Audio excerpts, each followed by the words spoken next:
everybody, it's the Technical Wizard here, and I'm going to be doing a short tutorial for you guys. This tutorial might be very useful for some of y'all, but anyways, today I'm going to show you guys how to make an ISO file from a disk. Example here, we got Windows XP Service Pack 2, but before we start, for anyone that doesn't know, what is an ISO file? An ISO file is basically just an image of a disk. Example, if I got an image of this disk, it would just be the same thing that's on this disk, but you could put onto multiple disks.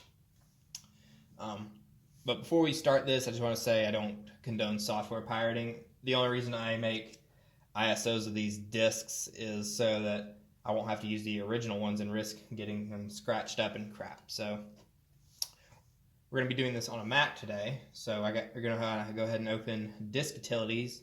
You go to the application, then go to the utilities, and it'll be there. So go ahead and pop in your disk. And this is going to be short and sweet because it's really not that hard.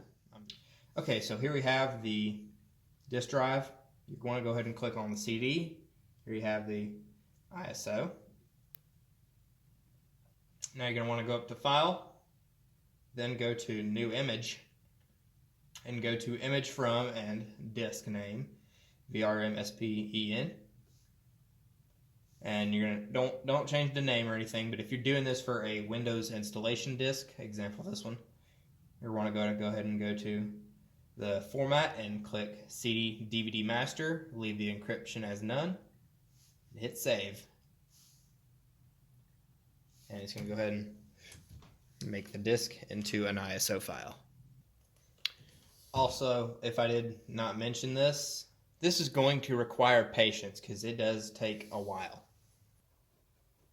And voila, and there you have an ISO. So you're going to want to go ahead and minimize this. And as you can see right here is your ISO file. Open it up, same as the disk.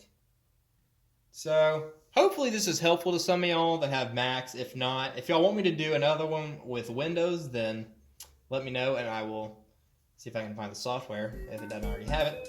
So be sure to like, comment, and subscribe for more, and I'll be seeing you guys later. This is the Technical Wizard signing off.